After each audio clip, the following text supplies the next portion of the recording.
tonight we're going to have AJ first, and then Mr. Peyton is going to lead us in one.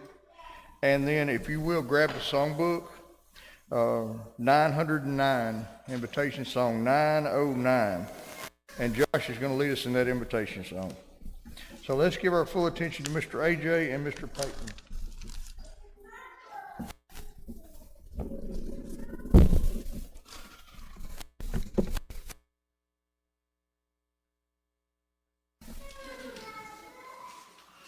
First and third verse.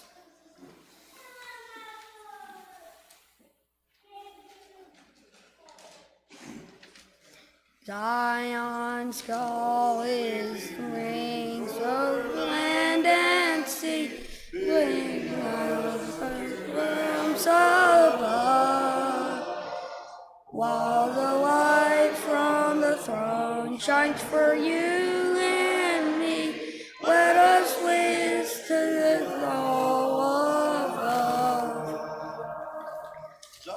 Zion's call, ringing clear, coming from the throne above.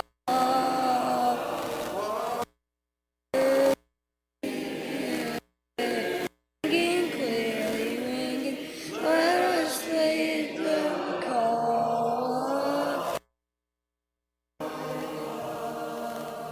of tarry thy Lord. There is work to do, and our strength comes from above. As we labor and wait, we must all be true. Let us listen to the call of love. Zion's call is ringing clearly, ringing, coming from the throne above, and while we bid, ringing clearly, ringing, let us take the call of love.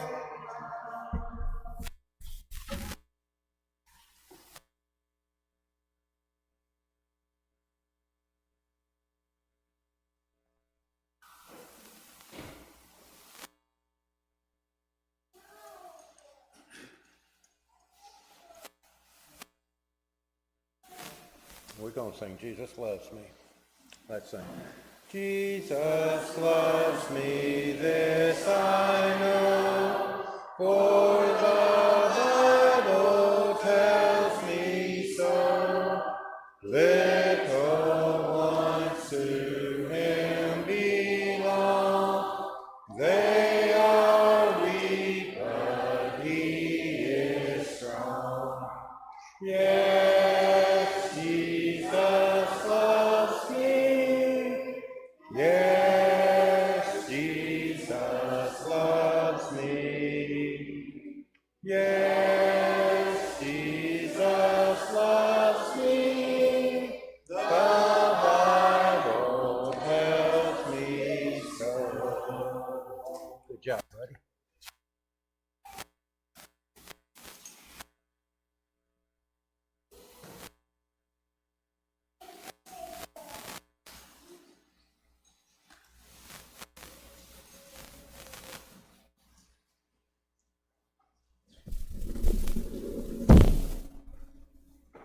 Yikes. Make an entrance.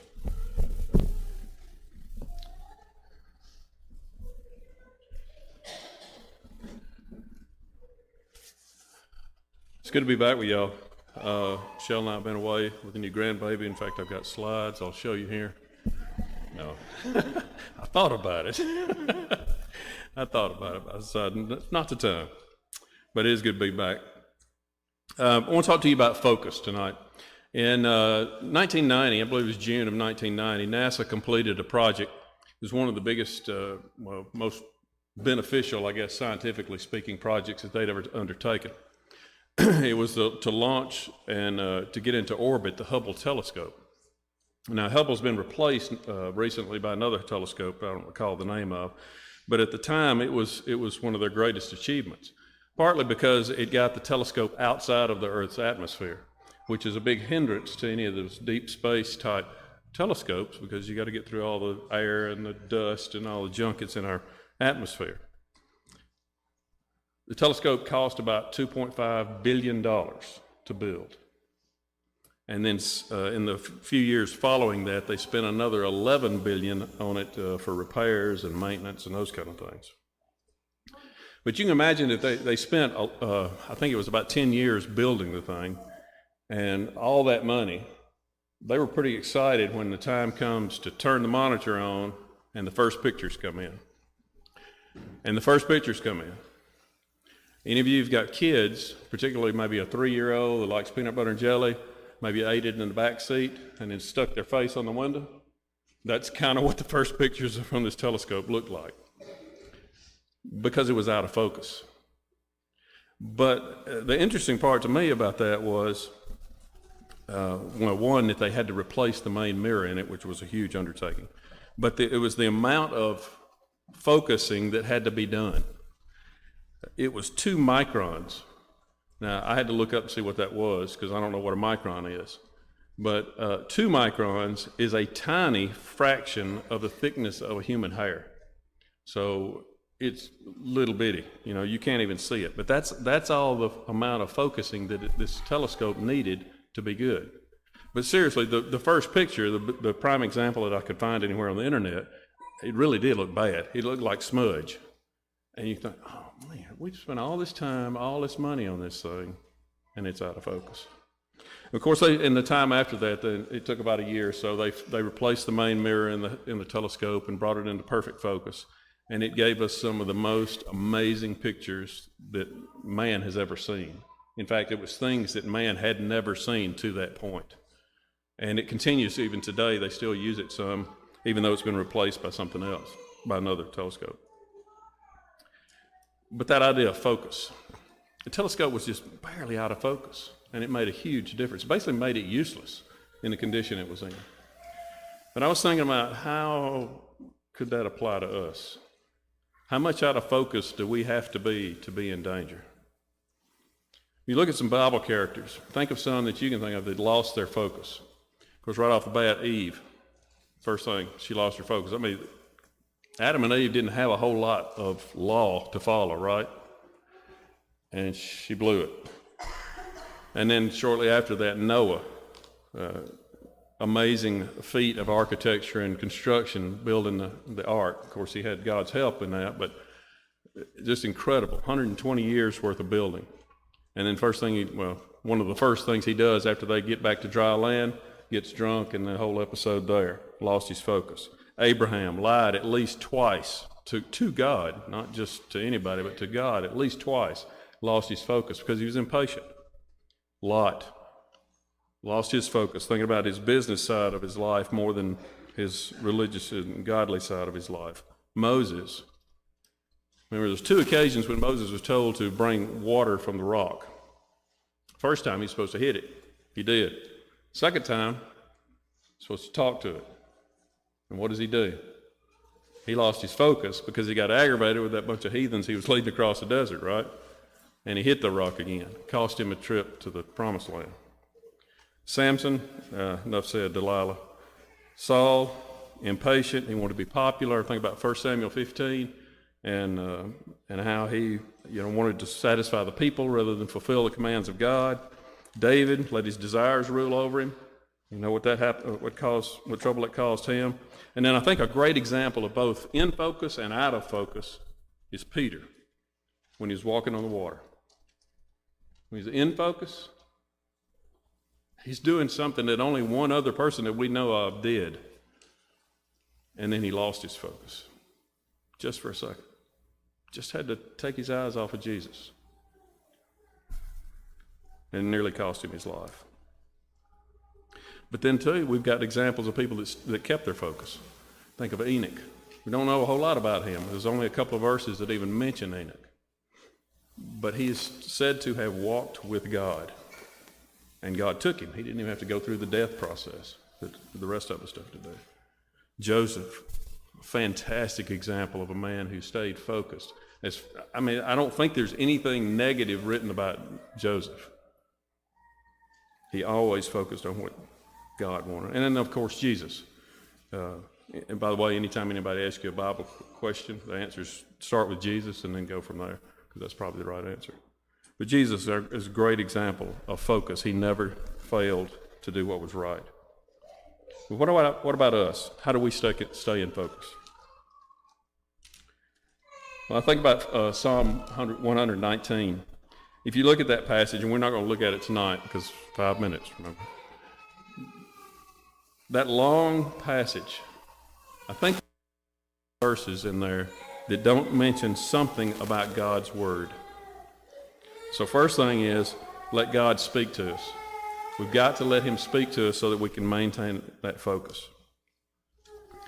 And then we've got to turn that around and speak to God. Paul said to let your petitions be known to God in Philippians 4:6, where he says to be anxious for nothing. And then to do what we're doing tonight. Spend time together. Spend time with God's people. Jesus said, where 2 or 3 are gathered in my name, there I am, Matthew 18. And then Paul also emphasizes that on the negative side, bad friends will destroy good company, or destroy you. That's in 1 Corinthians 15. So those are the 3 things you need to do. Let God speak to you, speak to God, and then spend time with his people. So it's our tradition on Wednesday nights to offer an invitation, and we'll do that as we sing. Feel like you've lost your focus, or if you got something else going on in your life that you need the prayers of your brothers and sisters, we're here for you tonight.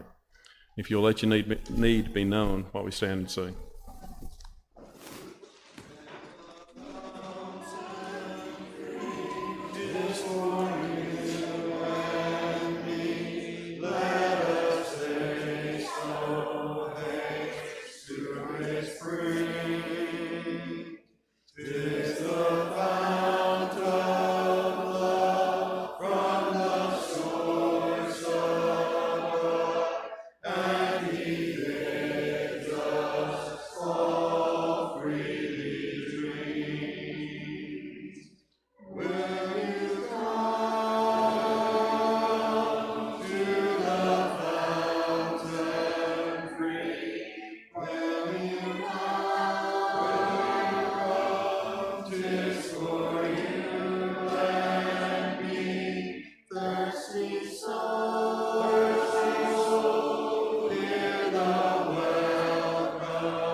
Good evening. It is a pleasure to see each of you here at the East Walker Church of Christ.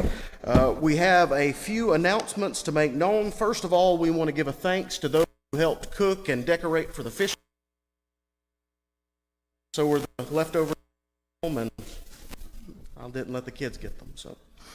But we're thankful to that, and we're also thankful to those for Monday night for the Master. We had a great time. We had around 60 in attendance, and we're grateful for those who fixed the meal for that. For this week, if you would keep in mind, October 16th will be Teens for Truth. October 17th will be the ICYC Campout. The 18th will be the Mystery Trip. I think they've already signed up for that. Be here at the building at what time? 10:45 here at the building for that. Then this coming Sunday evening, we will have a guest speaker, J.C.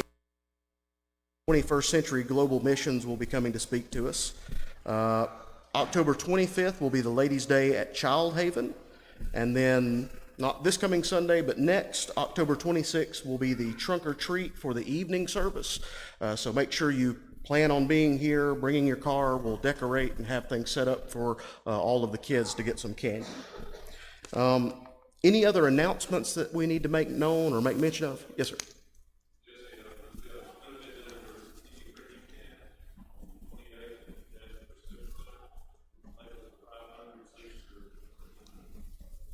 Right. Benefit dinner for ICYC. So keep that in mind. I guess Bert, if you'd like more information about that. Anything else by way of announcements? By way of our prayer list, let's continue to keep Connie Robinson and Nelson in our continuing a slow recovery. Also, if you would, continue to be praying for Paige Abner and her family with a loss and her family. Do we have any others that we need to add to our list or updates to those who are on it? Additions or updates to prayer list? All right, if you will, let's bow our heads. Our dear gracious and loving Almighty Heavenly Father, we are thankful for this day that you've given to us that we can use to glorify and honor you. We hope and pray that the things that we do in our classes, that the worship that we had a moment ago, that it was acceptable and pleasing to you. We thank you so much for Jesus, the hope of salvation and the cleansing that we have through him. We ask you to please be with those events and those things that we're doing here at East Walker, that they would glorify you and they would be a light in this community to bring others to you. We ask you to please be with our number that are sick, those that are going through surgeries or recoveries, that you would bless them and be with them. Again, we thank you for Jesus, and it's in his name we pray. Amen. Classes can take their places now.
All right, good evening.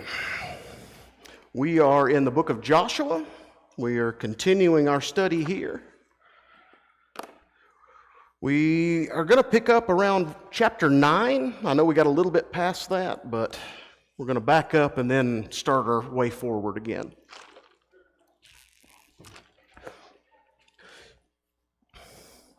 All right.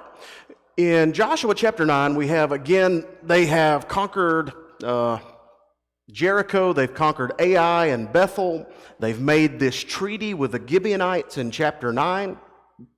Essentially, deceit. They were tricked into thinking they were far away, and essentially they were just the town over. So they go back home. They get set up, or I guess all of the nation is kind of settled in around Gilgal. And then in chapter 10, we have that coalition of the rest of the nation there. Now, if you look at this map, this one kind of shows the southern conquest, as we call it or refer to it. It's essentially everything from Jerusalem down, essentially, other than a little bit of Philistia and what we know as Gaza today. So they go over there. This coalition of kings goes up against Gilgal or Gibeon, and they essentially rout them, overtake them, they run them down. You remember the last image that we had last week. Those Jewish leaders, those men that were leading the tribes, with their foot on the neck of what? Those 5 kings. These 5 men that essentially represented the strength, the power, they represented the fact that now Israel is able to push these people down in the ground. They are now the power, they have the strength to do these things. So again, chapter 10 kind of outlines that. Then we get to chapter 11, and I think this is where we kind of will pick up from last week. In chapter 11, it shifts from that southern conquest, so Jerusalem down, they've conquered, kind of up toward Mount Ebal and Gerizim. That's a little bit north of Jerusalem. So they've got that main area conquered. Chapter 11 is just, they go up north, and then they just kind of spread out from there and conquer the rest of it. Now, there's a few things I want to note with this. Chapter 11, verse number 4. All right, so here's the description of all of these northern kings. They gather together. I believe Hazor is kind of the main guy. Yeah, when Jabin, king of Hazor, verse 1, heard this, he gathers all these people. So verse 4, they came out with all their troops, a great horde in number, like the sand that is on the seashore, with a very many horses and chariots. And all the kings joined their forces and encamped together at the waters of Merom to fight against Israel. So here's this image. They had that treaty with Gibeon, and they essentially decimated all of those kingdoms. The sun stood still. You remember that? Joshua with his javelin outstretched, and they went through and wiped out these entire nations or these entire cities. They go up here now, and all the kings gather together in one place. Now, I think it's the next slide that I've got that will show it. Next one, I'll skip there. The spot in the middle right here, that's right northwest of the Sea of Galilee. That's where you'll find that waters of Merom, however you pronounce that. But essentially, they go up there, they fight them, and guess what happens? They scatter to the wind. So you see all those arrows kind of pointing every which direction. The image is they go in and dominate them, and then all those kings just kind of, the armies just scatter to the wind. So they start going in and out and trying to take care of, I guess, all of the leftover rabble in chapter 11. There's one point that I want to look at, though. Verse 20, if you would look down there. Actually, let's look at verse 18. So chapter 11, verse 18. All right, Joshua made war a long time with those kings. Now, these are the kings that he fought against. I believe Hazor, I got to look at it from this side, straight above the Sea of Galilee. Hazor, Joshua went in and essentially just razed the city to the ground because that was the guy that started it. So he went in and destroyed it, but the rest of them, they just kind of, again, follow and destroy. But he made war with them, the people of Israel, except for the Hivites, the inhabitants of Gibeon. So again, that section they made the treaty with. And they took them all in battle. Now listen to verse 20. For it was the Lord's doing to harden their heart that they should come against Israel in battle, in order that they should be devoted to destruction and should receive no mercy but be destroyed, just as the Lord commanded Moses. Now, I have often heard people say, why did the Jews go in and just kill everybody, right? How could a loving God kill the women, the children, Here's the image here. Think of back to Pharaoh in Egypt. It uses the phrasing, God hardened his heart, right? But what's really happening, or what that phrasing is really saying, is Pharaoh looked at the commandment and said, I don't want to do it. So his heart is hardened by God's will, but it's the person that chooses. These people are looking at the Jews conquering their territory, right? They're looking at them, okay, now they're starting to march up toward us. I don't want that to happen. So we gather all our people and we go and we fight. Just like God said it would happen. That's the image there. God said they've already been destroyed. Their destruction is already met. You've just got to go up there and fight them. You've got to go up and put the work in, so to speak. So Joshua, now you notice there, verse 18, it says he made a war with them a long time. More than likely, I'll skip back so those of you that are taking, I'm going the wrong way. Those of you that are taking notes or writing things down can get them. But while they're going up there, again, they go to that waters of Merom. They fan out. Joshua burns Hazor to the ground. And again, essentially, that's because the king there was the one in charge of getting this whole rebellion up. Now, if you look at the end of this chapter, verse 23, I want to make a note here. It says Joshua took what part of the land?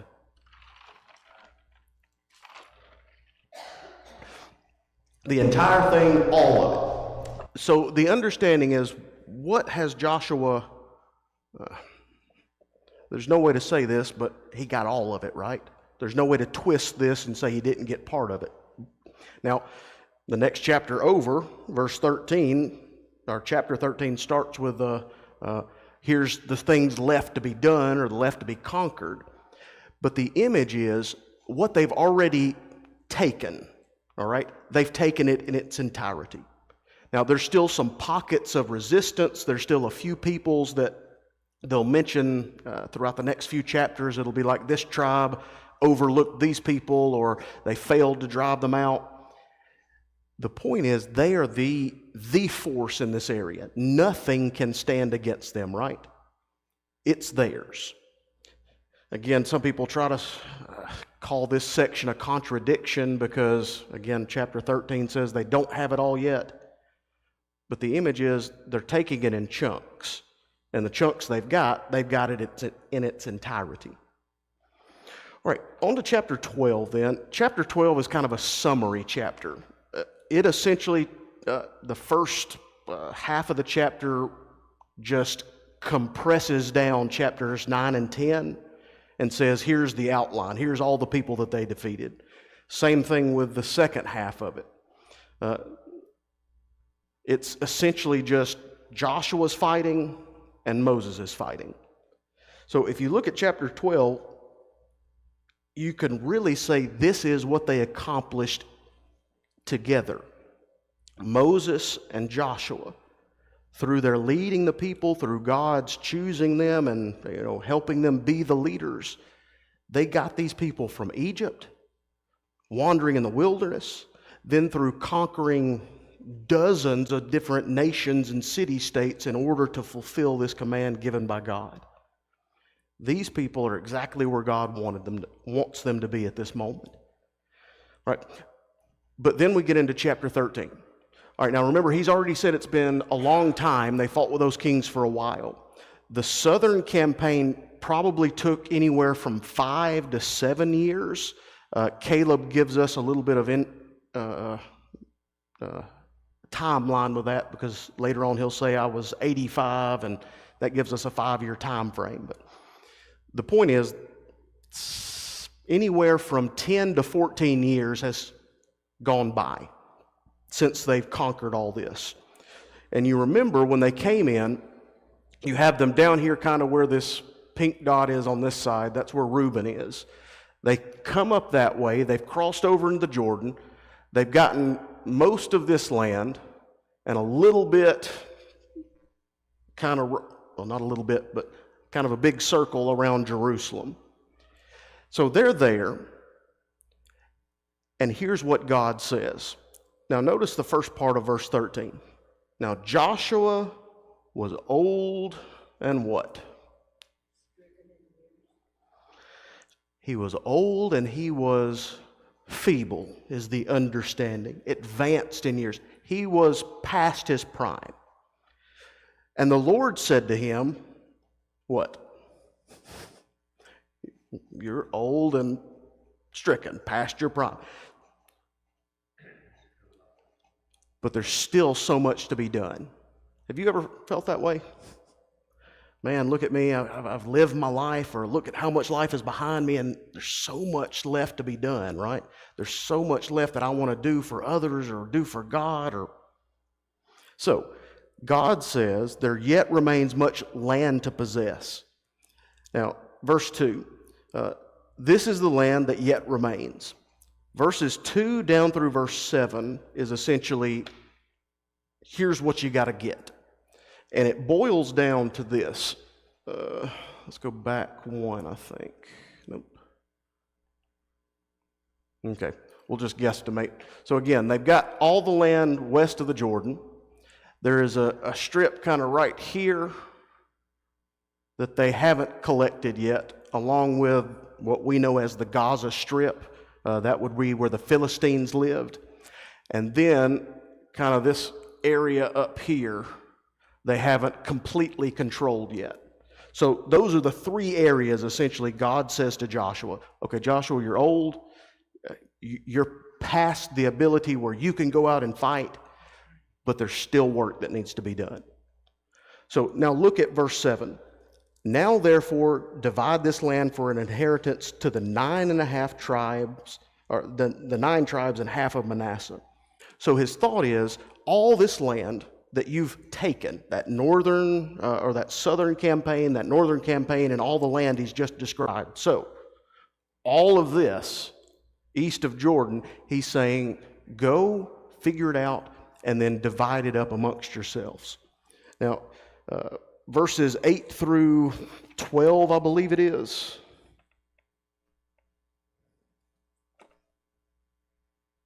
Actually, it's through the end of this chapter. In this one, we've got the last half is, again, the people that are on the west side and what they've received. So Reuben, Gad, that half tribe of Manasseh, and that's the rest of chapter 13. Now, when you get to 14, we notice something a little bit different, kind of right in the middle of it. Look at verse 1, if you would. It said, now these are the inheritance of the people of Israel received in the land of Canaan, which, now notice the people that are mentioned here. Eleazar the priest, Joshua the son of Nun, and then the heads of the fathers of the houses of the tribes of the people of Israel. So, this is not just Joshua sitting there and dictating what happens. This is the head of the nation.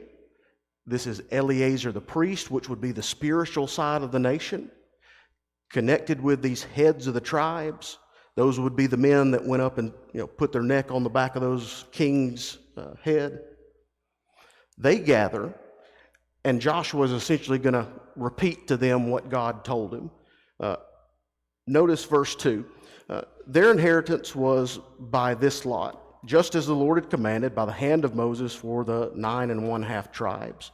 So essentially he's saying, even back when Moses was talking about this, we're going to do it just like Moses said it was going to be done. Verse 5, the people of Israel did as the Lord commanded Moses, and they allotted the land. Anybody have a different version? Divided the land. Now, the word divided kind of implies that they were choosing where they were going, but the word allotment gives us a better image. It's more of, as we'll see in a moment, they made the sections or the portions, and then it was kind of by lot or by drawing straws, or maybe flipping a coin would be the best way for us to understand it. They let God choose what was going to happen. But back to verse 14 or chapter 14, right in the middle of that, we have Caleb make a request of Joshua. Now, this point or this story or account always jumps out to me because The first thing we notice about Caleb is what? In verse 6. All right, Caleb, the son of Jephunneh the Kenizzite, said to him, "You know what the Lord said to Moses, the man of God, in Kadesh Barnea concerning you and me." He goes up to Joshua while he's at Gilgal, so they're still based in that main camp area. He goes to him and said, "Do you remember what God said to us when we were first spies? Do you remember that?" All right, continue on. "I was 40 years old when Moses, the servant of the Lord, sent me from Kadesh Barnea to spy out the land." Now, that hits me a little bit different because I'm 40. So I read this and I look at 40, I go and I spy out a land. And I look at it and I determine that it is a good land that's flowing with milk and honey, that, yeah, they're giants, but we can take them with God's help. And I go up and I come back and I say that. But notice the rest of this verse. When I was 40 years old, when Moses sent me to spy out the land, and I brought word again as it was in my heart. I love that phrasing. He went up and he said, "God, here's what it is. Yes, flowing with milk and honey. Yes, they're giants, but we can take it." Again, that's the thought. So, verse 8, "But my brothers who went up with me made the heart of the people to" what? Melt. Now, we've just had an image of that melting away, right? You remember the city, the strength, the will of the people as the Israelites approached. Remember Rahab said, the people are just, our strength is gone. We're just melting before you. So Caleb, seeing being on the other side of the conquest, right? He's seen how God made the enemy to melt. But he also saw how his brothers made their own people melt. So here's what he says, all right? "Made the heart of the people melt, but I wholly followed the Lord my God. Moses swore on that day, saying, 'Surely the land on which your foot trod shall be an inheritance for you and your children forever, because you have wholly followed the Lord my God.'" Caleb comes up to Joshua and says, "I had a conversation with Moses about when we used to be spies. And Moses told me that the land that I went and looked at, God was going to give me. What I walked." And so he's coming here. I think we're just about to it. Yep, verse 10, middle of it. 45 years since that time that the Lord spoke his word to Moses while Israel walked in the wilderness. And now behold, I am this day 85 years old. Here is Caleb, one of the only two men that we know of that are left over. One of these few people that trusted in God, that witnessed all of these things, saw his friends melt, saw his people conquer, and now he's standing there at the end of his life. Joshua at this time is probably in his late 80s, early 90s. There's no way to determine it for specifically or down to the letter, but somewhere in that neighborhood. So go back to Joshua and Caleb, right? I'm going to guess they were friends. I'm going to make that assumption because I see those two men being spies, and when they come back and everybody else kind of discredits God and says we can't do it, and then both of them are sitting there saying, "No, let's go." I see them buddying up after that. That's just my mental picture. But the thought is, here are these two men that had a relationship for 45 years, right? With Joshua being that right-hand man of Moses.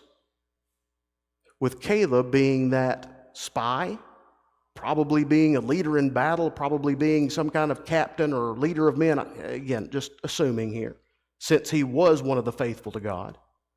In a moment, you notice how big his family is and how they go up and take this place that he wants. But again, the thought, 85 years old, he knows God's going to let him take it. God's already promised it.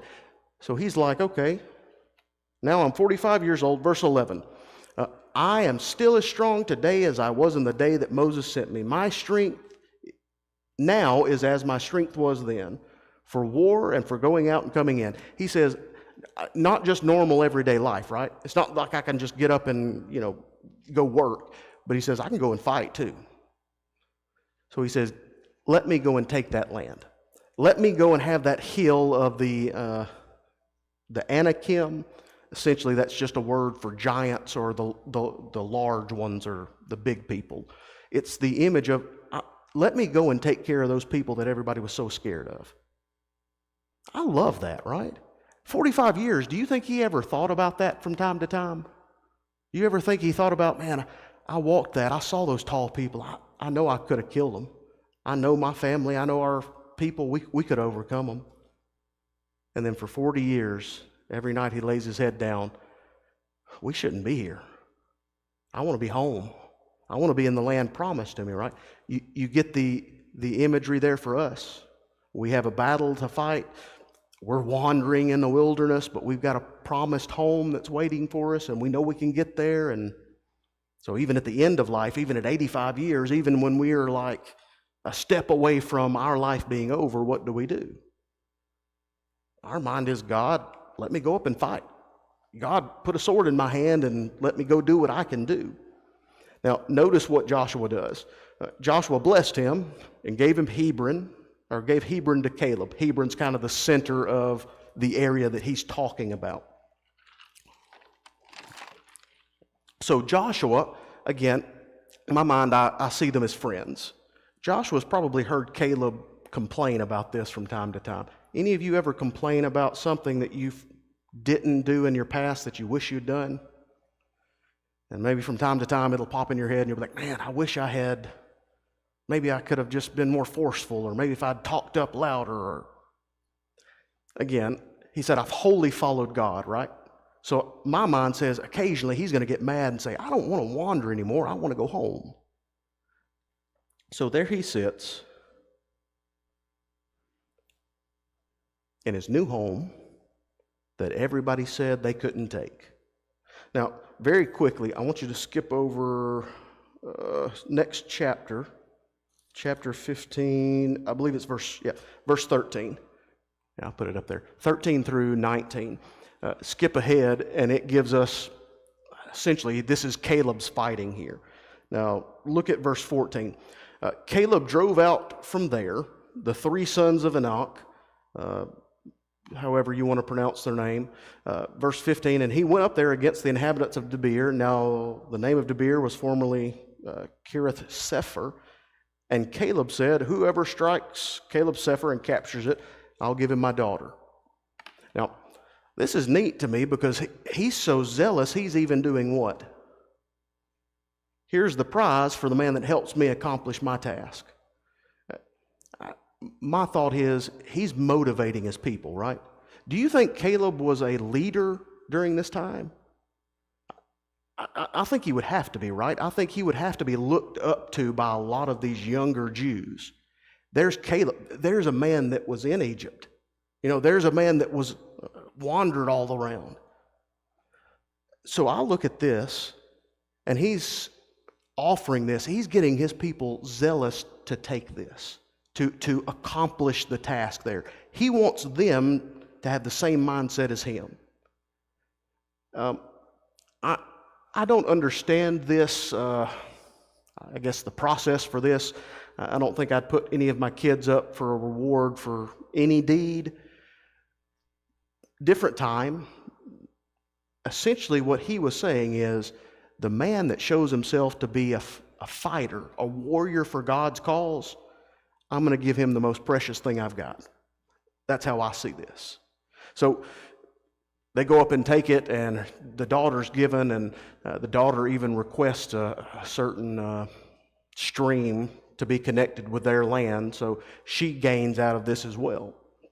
But the image is Caleb goes up and just destroys these people. 85 years old, and yes, he's got his sons with him. Yes, he's got military power with him, but I think I'd be scared to fight giants at the age 40. But yet he's there saying, I've got the strength not just to stand there and point out and tell people where to go, but I'll get out and fight with them. All right, let's look at the rest of chapter 15 now. Like I said, we've pulled that chunk out of it. In chapter 15, they kind of start the distributing of those different portions of land. The first one that we're shown here is the allotment of the tribe of Judah. Now, this would be the purple one down here at the bottom. They were the largest fighting force, if I remember correctly. I might be wrong in that, but theirs was great. So they were given this kind of this first thought, or this first pick in the eastern side of this. Like I said, then we have the Caleb section there. In the middle of it, it talks about all of the different cities that are given to this tribe. These are the jewels of this. Most of this land would be wilderness, whether that's desert or whether that's some of them forests and uncleared land up north. The cities were the things that were, I guess, the main value. So when we look at these, think of this as each tribe is getting a portion of wealth, a portion of land, a place to live, as well as a way to sustain the future generations. Skip to the end of this chapter, though. Here is where we start our buts. They didn't drive out. Verse 36, but the Jebusites, and now this would be in Judah, or in Jerusalem, excuse me, but the Jebusites, the inhabitants of Jerusalem, the people of Judah, could not drive out. So the Jebusites dwell with the people of Judah at Jerusalem to this day. Now, anyone know why it says they could not drive them out? Anybody got a thought on that? I've got one, but I want to hear yours first if you have it. I was asking a question, was that the same people that make the treaty with? No, sir. No, that's a good question. The best thing I could come up with is, did God say that they could take the land and they could possess it and they could drive out everybody? So the only thing in my thinking is something on their end stopped them. Maybe they looked at it and said, well, that's just too much work. Maybe they looked at it and said, well, there's too many people, or, maybe I don't want to risk my life just to get rid of these few people out of the city. I'm not sure. But the thought seems to be is God told them that they could do this, right? They could possess the land. The failing has to be on their part. Now, again, I don't know what it may be, but it seems like every tribe just about has some group or some minority, some portion of people that they allow to live or allow to remain. Maybe this is something in God's plan. Maybe there's something that's working in this. Again, I just don't have the answers for it. Chapter 16, we're told of the people of Joseph. Now, that would be the two tribes that came from him, right? Ephraim and Manasseh. So when they're talking about this, it's essentially that blue area in the middle, and then the green up here, and then right above the blue. They take these people, verse 4, the people of Joseph, Manasseh, and Ephraim received their inheritance. With this one, there is I guess it's the end of chapter 17, but you notice at the end of this, they still didn't drive the people out, right? At the end of chapter 16, we're shown that the Canaanites have lived in the midst of Ephraim to this day, but have been made to do forced labor. So at least, they're not just, I guess, free range. They've concentrated them and kept them contained. But the thought is they still didn't do exactly what God said. Bring in Bert's thought from his talk tonight, the idea of Saul and him listening to the people and, itching ears going to do what the people says versus maybe they wanted these laborers. Maybe they didn't want to fight. Maybe, again, I don't know why they allowed these people to stay. But think of it this way. In our life, do we sometimes overlook some things? Or there may be some corners that we haven't swept out in a while? That's how I kind of view this. I don't know if that's correct, or I don't know if that's exactly the way it is, but it seems like these people just got tired of fighting, or tired of, having to keep doing all these same things, so they kind of let things go, right? Well, end of 17, we're shown something a little bit different. In chapter 17, I think in the end of Numbers, we talked about the daughters of Zephlophehad, and essentially there were a bunch of daughters that didn't have any male heirs, and so Moses said, okay, you'll have your own portion too, and this is where that is shown to happen. But at the end of the chapter here, we have Ephraim. So think of this, first of all, as a family problem that I'm going to set up here. So we have Manasseh. They've already got that, half-tribe's already got a whole bunch of land on that side. They're mainly herdsmen, flocks, that kind of thing. Then Manasseh has gotten this other green spot, the majority of it. There's a little bit up in the north that they haven't been able to take, and they get upset about that, but essentially they've got a bunch. Ephraim then is given the portion that you see there, that blue area. And they essentially say, that's not enough for us. We're big and mighty too, just like Manasseh. I believe Manasseh, I think it was 10 portions is how it's phrased there. They got 10, Ephraim gets 1. Now, I don't know about you, but my kids will fight if they don't get exactly the same sized portions. All right? Multiply this by tens of thousands of people with different, Anyway, they're butting heads here, and Ephraim essentially says, we need more land. We're strong, we're mighty. But notice how Joseph turns this around on them. I love this because I hope that God gives me the wisdom to return things like this. They say, Joseph, give us more land. All right, verse number 15. Joseph said to them, if you are a numerous people, go up by yourselves to the forest, there and clear ground for yourselves in the land of the Perizzites and Rephaim, since the hill country of Ephraim is too narrow for you.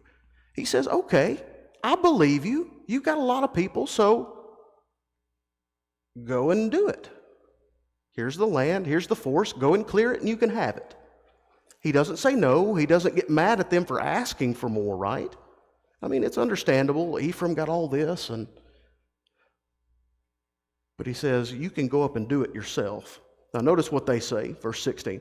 The people of Joseph said, the hill country is not enough for us, yet all the Canaanites who dwell in the plains have chariots of iron.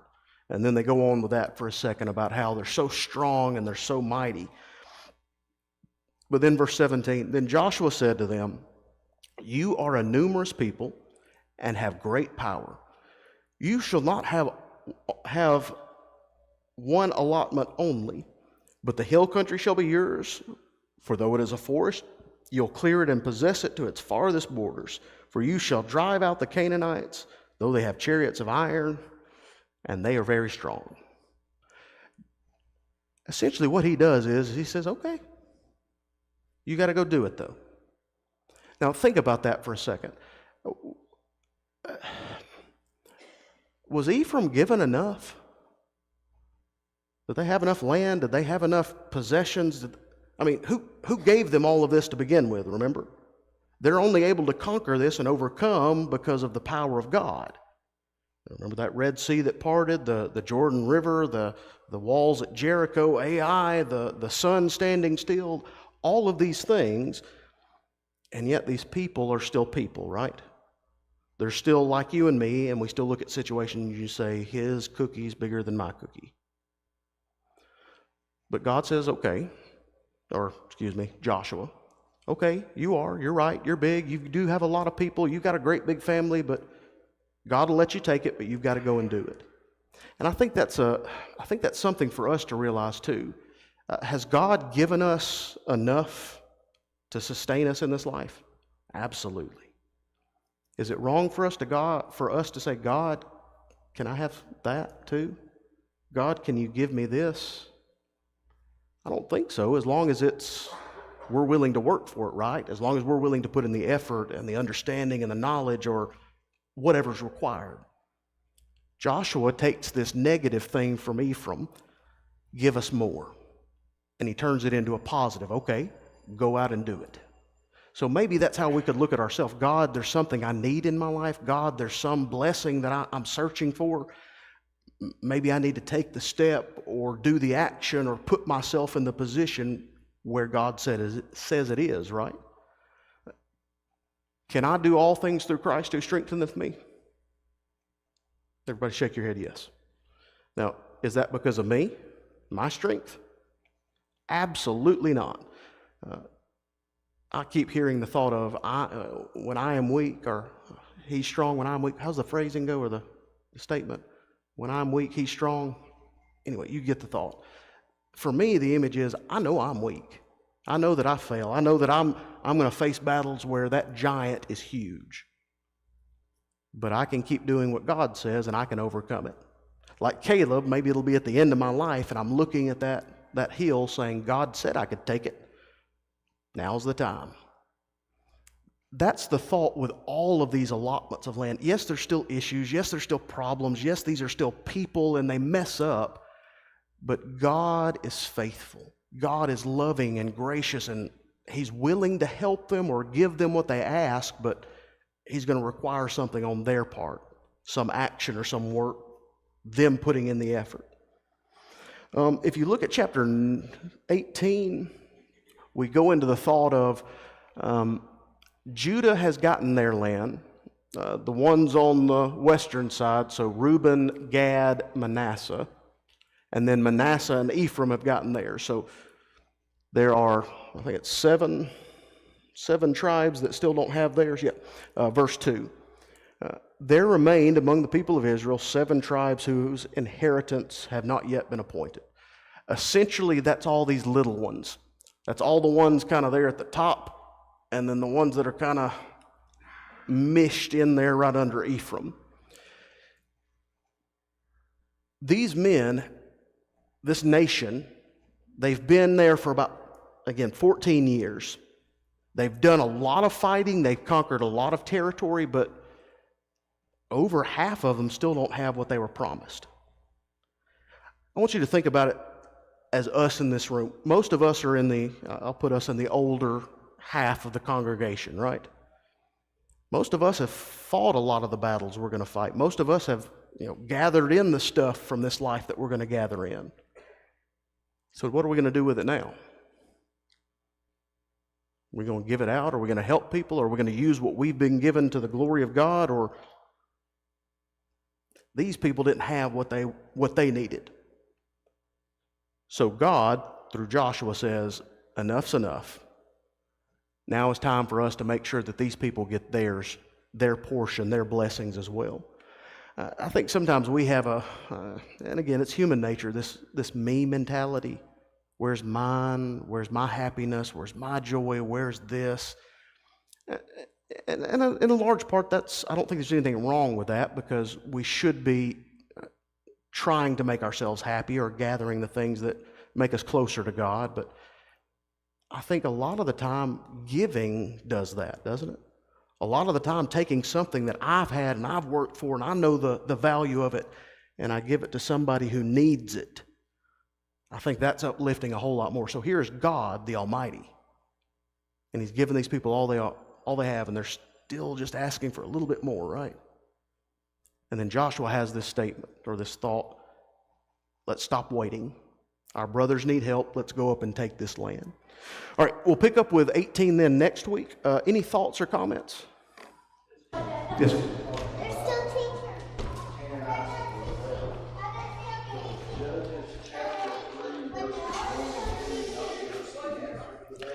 I think it does in part.